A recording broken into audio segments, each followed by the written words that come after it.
Chapter 20. Jonathan Harker's Journal. 1st of October, evening. I found Thomas Snelling in his house at Bethnal Green, but unhappily he was not in a condition to remember anything. The very prospect of beer which my expected coming had opened to him had proved too much, and he had begun too early on his expected debauch. I learned, however, from his wife, who seemed a decent poor soul, that he was only the assistant to Smollett, who of the two mates was the responsible person. So off I drove to Walworth, and found Mr. Joseph Smollett at home and in his shirt-sleeves, taking a late tea out of a saucer. He is a decent, intelligent fellow, distinctly a good, reliable type of workman, and with a headpiece of his own. He remembered all about the incident of the boxes, and from a wonderful dog's-eared notebook, which he produced from some mysterious receptacle about the seat of his trousers, and which had hieroglyphical entries in thick, half-obliterated pencil, he gave me the destinations of the boxes. There were, he said, 6 in the cartload which he took from Carfax and left at 197 Chicksend Street, Mile End, Newtown, and another 6 which he deposited at Jamaica Lane, Bermondsey. If, then, the Count meant to scatter these ghastly refuges of his over London, these places were chosen as the first of delivery, so that later he might distribute more fully. The systematic manner in which this was done made me think that he could not mean to confine himself to 2 sides of London. He was now fixed on the far east of the northern shore, on the east of the southern shore, and on the south. The north and west were surely never meant to be left out of his diabolical scheme, let alone the city itself and the very heart of fashionable London in the south-west and west. I went back to Smollett and asked him if he could tell us if any other boxes had been taken from Carfax. He replied, "Well, governor, you've treated me very handsome." I had given him half a sovereign. "And I'll tell yer all I know. I heard a man by the name of Bloxham say 4 nights ago in the 'Are and 'Ounds, in Pincher's Alley, as how he and his mate had a rare dusty job in an old 'ouse at Perfect. There ain't a many such jobs as this 'ere, and I'm thinking that maybe Sam Bloxham could tell 'ee summat." I asked if he could tell me where to find him. I told him that if he could get me the address, it would be worth another half-sovereign to him. So he gulped down the rest of his tea and stood up, saying that he was going to begin the search then and there. At the door he stopped, and said, "Look here, governor, there ain't no sense in me a-keeping you here. I may find Sam soon, or I mayn't, but anyhow he ain't like to be in a way to tell ye much to-night. Sam is a rare one when he starts on the booze. If you can give me an envelope with a stamp on it, and put your address on it, I'll find out where Sam is to be found, and post it ye to-night. But ye'd better be up arter him soon in the morning, or maybe you won't ketch him, for Sam gets off main early, never mind the booze the night afore." This was all practical, so one of the children went off with a penny to buy an envelope and a sheet of paper, and to keep the change. When she came back I addressed the envelope and stamped it, and when Smollett had again faithfully promised to post the address when found, I took my way to home. We're on the track, anyhow. I am tired to-night, and want sleep. Mina is fast asleep, and looks a little too pale. Her eyes look as though she had been crying. Poor dear, I've no doubt it frets her to be kept in the dark, and it may make her doubly anxious about me and the others. But it is best as it is. It is better to be disappointed and worried in such a way now, than to have her nerve broken. The doctors were quite right to insist on her being kept out of this dreadful business. I must be firm, for on me this particular burden of silence must rest. I shall not ever enter on the subject with her under any circumstances. Indeed, it may not be a hard task, after all, for she herself has become reticent on the subject, and has not spoken of the Count or his doings ever since we told her of our decision. 2nd of October, evening. A long and trying and exciting day. By the first post I got my directed envelope, with a dirty scrap of paper enclosed, on which was written with a carpenter's pencil in a sprawling hand, "Sam Bloxham, Corcoran's, 4, Poter's Court, Bartell Street, Walworth. Arsk for the Depite." I got the letter in bed, and rose without waking Mina. She looked heavy and sleepy and pale, and far from well. I determined not to wake her, but that, when I should return from this new search, I would arrange for her going back to Exeter. I think she would be happier in our own home, with her daily tasks to interest her, than in being here amongst us and in ignorance. I only saw Dr. Seward for a moment, and told him where I was off to, promising to come back and tell the rest so soon as I should have found out anything. I drove to Walworth and found, with some difficulty, Potter's Court. Mr. Smollett's spelling misled me, as I asked for Poter's Court instead of Potter's Court. However, when I had found the court, I had no difficulty in discovering Corcoran's lodging-house. When I asked the man who came to the door for the depite, he shook his head and said, "I don't know him. There ain't no such person here. I never heard of him in all my bloomin' days. Don't believe there ain't nobody of that kind livin' here or anywheres." I took out Mr. Smollett's letter, and as I read it, it seemed to me that the lesson of the spelling of the name of the court might guide me. "What are you?" I asked. "I'm the deputy," he answered. I saw at once that I was on the right track. Phonetic spelling had again misled me. A half-crown tip put the deputy's knowledge at my disposal, and I learned that Mr. Bloxam, who had slept off the remains of his beer on the previous night at Corcoran's, had left for his work at Poplar at 5 o'clock that morning. He could not tell me where the place of work was situated, but he had a vague idea that it was some kind of a new-fangled warehouse, and with this slender clue I had to start for Poplar. It was 12 o'clock before I got any satisfactory hint of such a building, and this I got at a coffee shop, where some workmen were having their dinner. One of these suggested that there was being erected at Cross Angel Street a new cold storage building, and as this suited the condition of a new-fangled warehouse, I at once drove to it. An interview with a surly gatekeeper and a surlier foreman, both of whom were appeased with the coin of the realm, put me on the track of Bloxam. He was sent for on my suggesting that I was willing to pay his day's wages to his foreman for the privilege of asking him a few questions on a private matter. He was a smart enough fellow, though rough of speech and bearing. When I had promised to pay for his information, and had given him an earnest, he told me that he had made 2 journeys between Carfax and a house in Piccadilly, and had taken from this house to the latter 9 great boxes, main heavy ones, with a horse and cart hired by him for this purpose.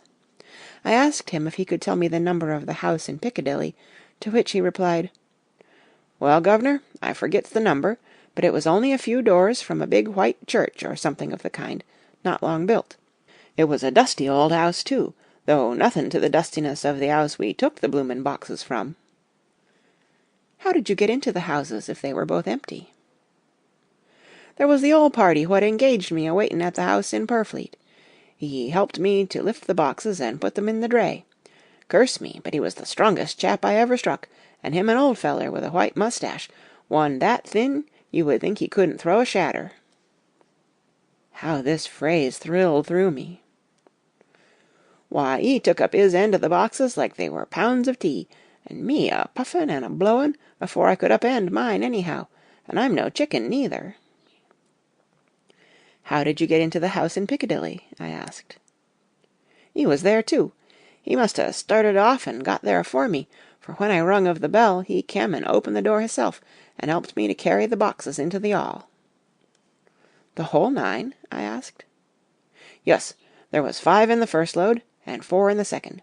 It was main dry work, and I don't so well remember how I got home." I interrupted him. "Were the boxes left in the hall?" "Yus, it was a big 'all, and there was nothing else in it." I made one more attempt to further matters. "You didn't have any key?" "Never used no key nor nothink. The old gent, he opened the door hisself and shut it again when I drove off. I don't remember the last time, but that was the beer." "And you can't remember the number of the house?" "No, sir, but you needn't have no difficulty about that. It's a high un with a stone front with a bow on it, and high steps up to the door.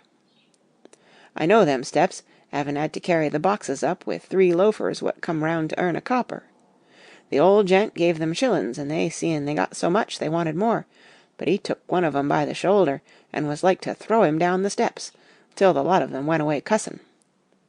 I thought that with this description I could find the house, so having paid my friend for his information, I started off for Piccadilly. I had gained a new, painful experience. The Count could, it was evident, handle the earth boxes himself. If so, time was precious, for, now that he had achieved a certain amount of distribution, he could, by choosing his own time, complete the task unobserved. At Piccadilly Circus I discharged my cab and walked westward. Beyond the Junior Constitutional I came across the house described, and was satisfied that this was the next of the lairs arranged by Dracula. The house looked as though it had been long untenanted. The windows were encrusted with dust, and the shutters were up. All the framework was black with time, and from the iron the paint had mostly scaled away. It was evident that up to lately there had been a large notice-board in front of the balcony. It had, however, been roughly torn away, the uprights which had supported it still remaining.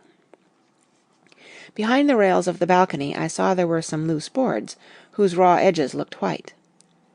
I would have given a good deal to have been able to see the notice-board intact, as it would, perhaps, have given some clue to the ownership of the house. I remembered my experience of the investigation and purchase of Carfax, and I could not but feel that if I could find the former owner, there might be some means discovered of gaining access to the house. There was at present nothing to be learned from the Piccadilly side, and nothing could be done, so I went round to the back to see if anything could be gathered from this quarter. The mews were active, the Piccadilly houses being mostly in occupation. I asked one or two of the grooms and helpers whom I saw around if they could tell me anything about the empty house. One of them said that he heard it had lately been taken, but he couldn't say from whom. He told me, however, that up to very lately there had been a notice-board of "For Sale" up, and that perhaps Mitchell, Sons, and Candy, the house agents, could tell me something, as he thought he remembered seeing the name of that firm on the board. I did not wish to seem too eager, or to let my informant know or guess too much, so, thanking him in the usual manner, I strolled away. It was now growing dusk, and the autumn night was closing in, so I did not lose any time. Having learned the address of Mitchell, Sons, and Candy from a directory at the Berkeley, I was soon at their office in Sackville Street. The gentleman who saw me was particularly suave in manner, but uncommunicative in equal proportion. Having once told me that the Piccadilly house, which throughout our interview he called a mansion, was sold, he considered my business as concluded. When I asked who had purchased it, he opened his eyes a thought wider, and paused a few seconds before replying. "It is sold, sir."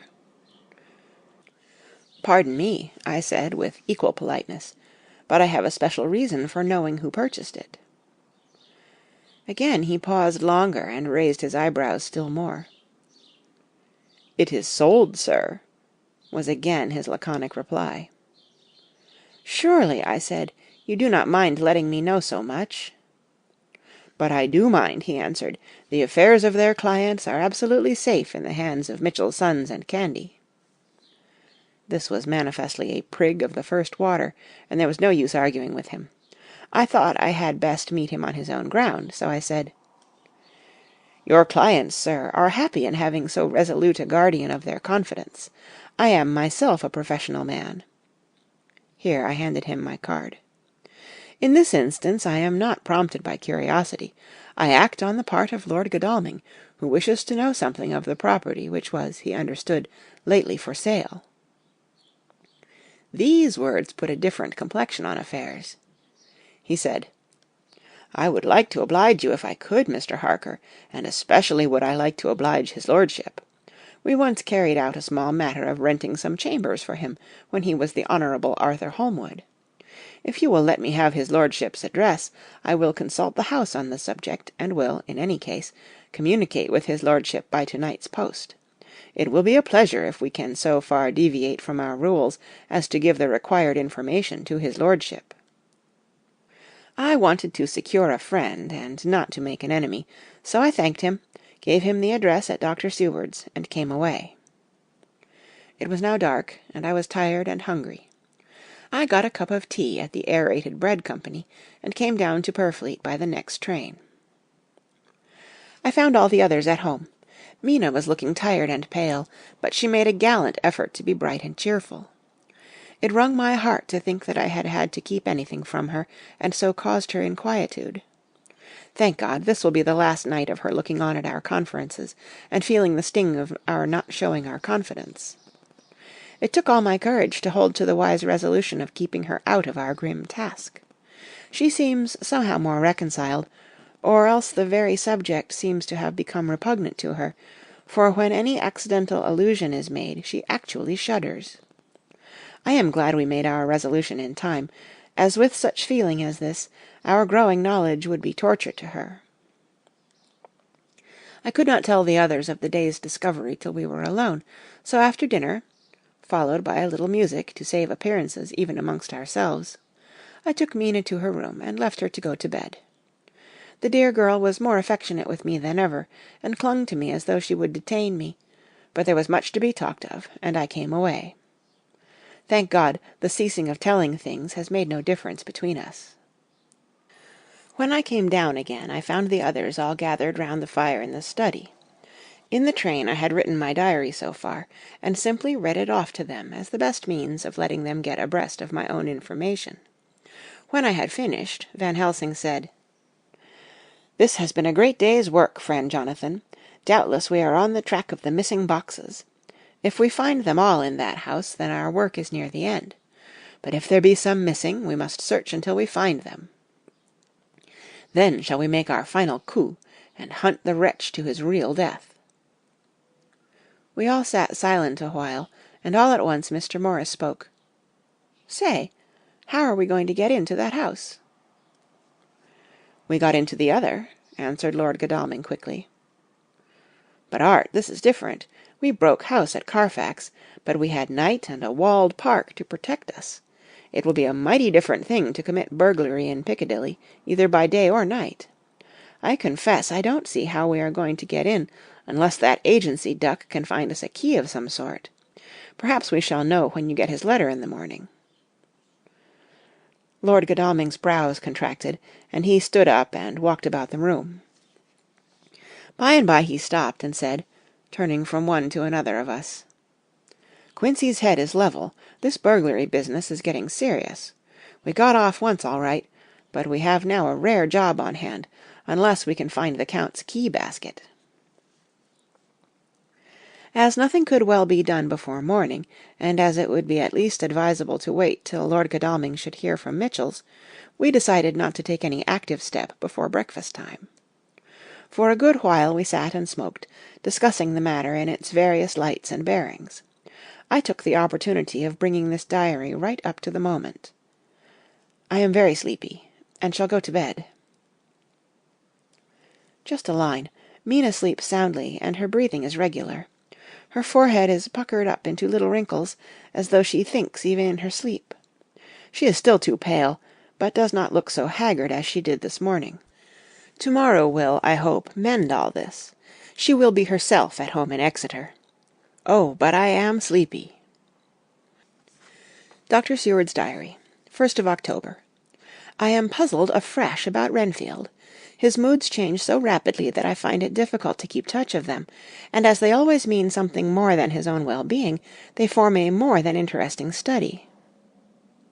This morning, when I went to see him after his repulse of Van Helsing, his manner was that of a man commanding destiny. He was, in fact, commanding destiny, subjectively. He did not really care for any of the things of mere earth. He was in the clouds, and looked down on all the weaknesses and wants of us poor mortals. I thought I would improve the occasion and learn something, so I asked him, "What about the flies these times?" He smiled on me in quite a superior sort of way, such a smile as would have become the face of Malvolio, as he answered me, "The fly, my dear sir, has one striking feature. Its wings are typical of the aerial powers of the psychic faculties. The ancients did well when they typified the soul as a butterfly." I thought I would push his analogy to its utmost logically, so I said quickly, "Oh, it is a soul you are after now, is it?"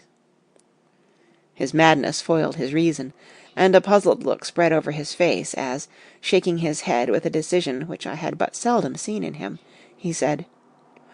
Oh no, I want no souls. Life is all I want." Here he brightened up. "I am pretty indifferent about it at present. Life is all right. I have all I want.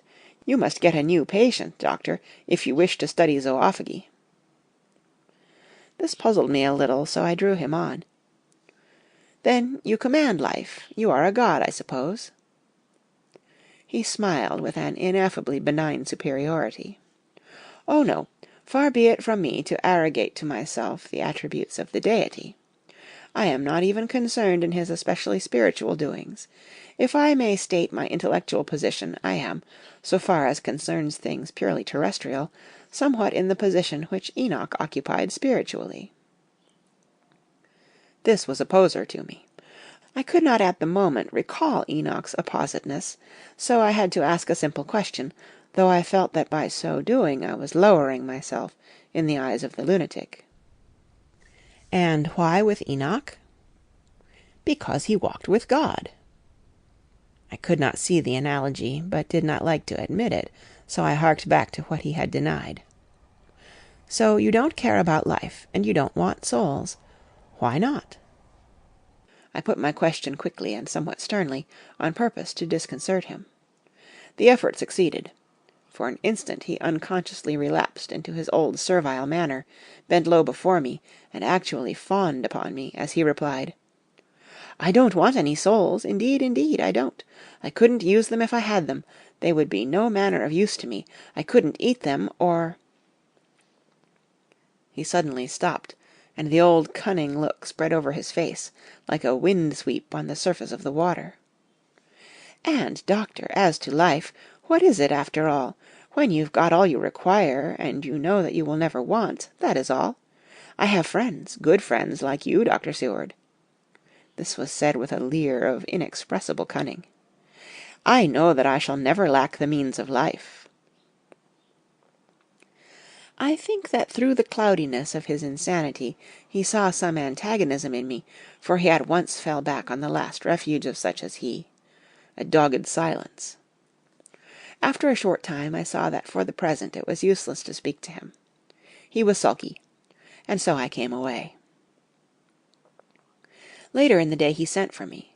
Ordinarily I would not have come without special reason, but just at present I am so interested in him that I would gladly make an effort.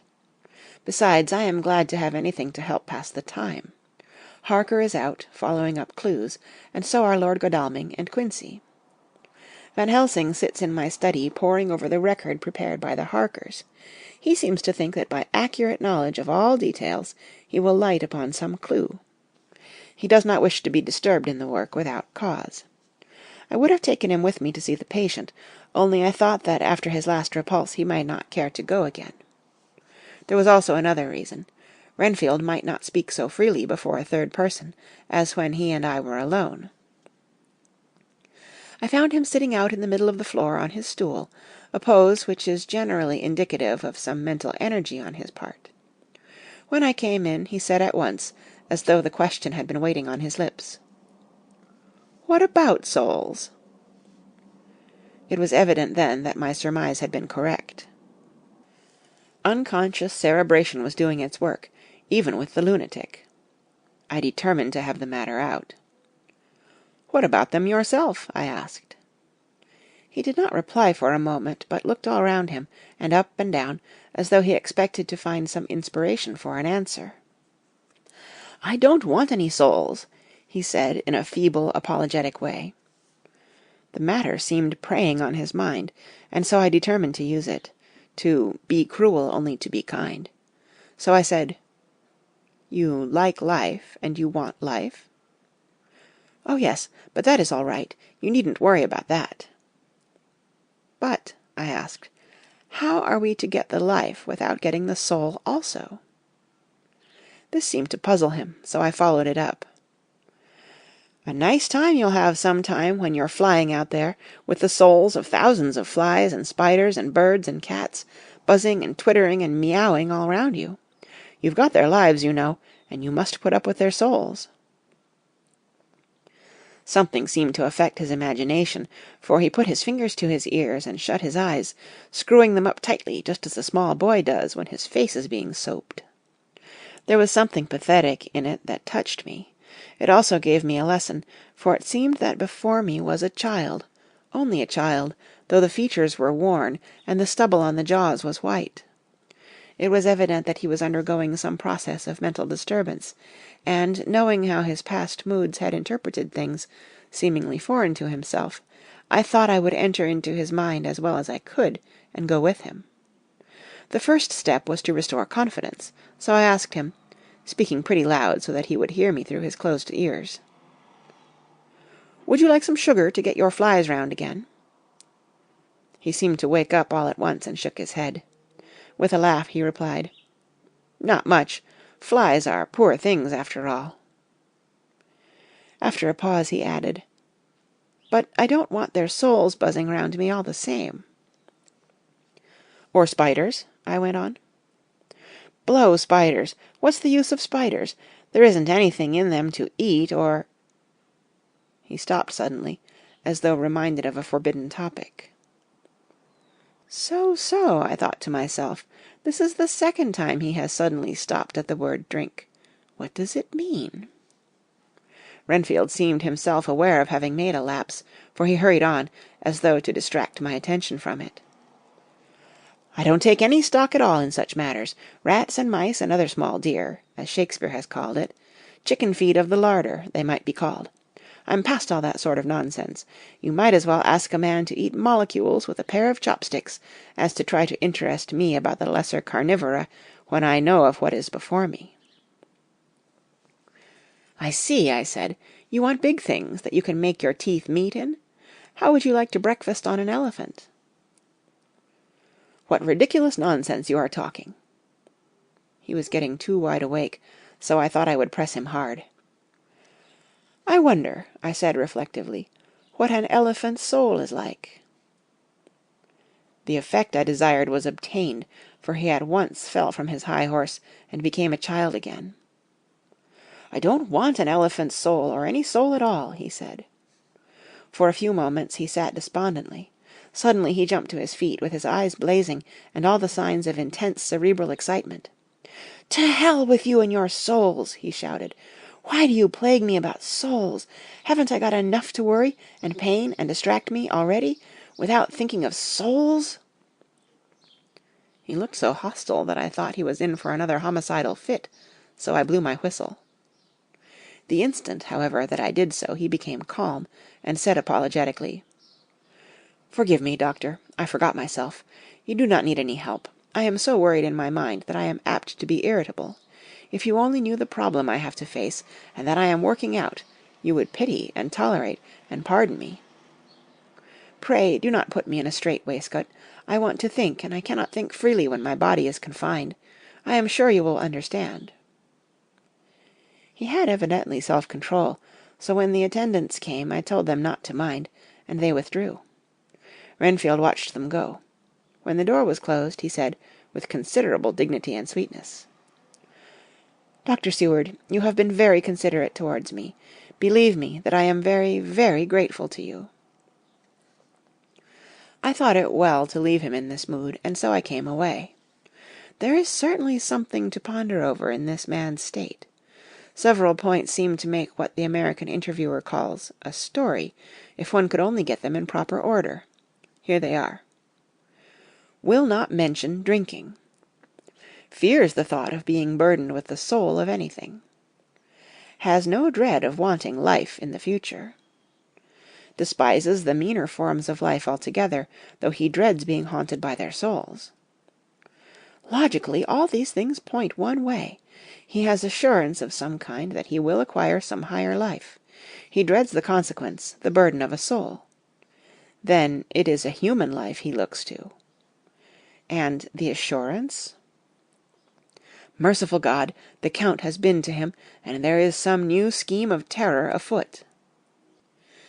Later, I went after my round to Van Helsing, and told him my suspicion. He grew very grave, and, after thinking the matter over for a while, asked me to take him to Renfield. I did so. As we came to the door, we heard the lunatic within singing gaily, as he used to do in the time which now seems so long ago. When we entered, we saw with amazement that he had spread out his sugar as of old. The flies, lethargic with the autumn, were beginning to buzz into the room. We tried to make him talk of the subject of our previous conversation, but he would not attend. He went on with his singing, just as though we had not been present. He had got a scrap of paper, and was folding it into a notebook. We had to come away as ignorant as we went in. His is a curious case indeed. We must watch him tonight. Letter. Mitchell, Sons, and Candy to Lord Godalming. 1st of October. My lord, we are at all times only too happy to meet your wishes. We beg, with regard to the desire of your lordship, expressed by Mr. Harker on your behalf, to supply the following information concerning the sale and purchase of No. 347, Piccadilly. The original vendors are the executors of the late Mr. Archibald Winter Suffield. The purchaser is a foreign nobleman, Count de Ville, who effected the purchase himself, paying the purchase money in notes over the counter, if your lordship will pardon us using so vulgar an expression. Beyond this we know nothing whatever of him. We are, my lord, your lordship's humble servants, Mitchell, Sons, and Candy. Dr. Seward's Diary, 2nd of October.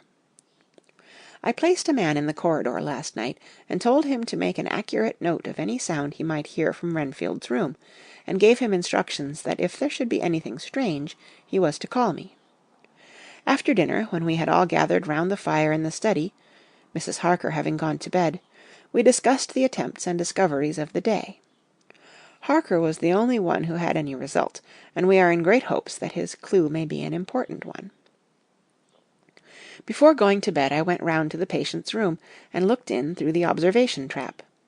He was sleeping soundly, and his heart rose and fell with regular respiration. This morning the man on duty reported to me that, a little after midnight, he was restless, and kept saying his prayers somewhat loudly. I asked him if that was all.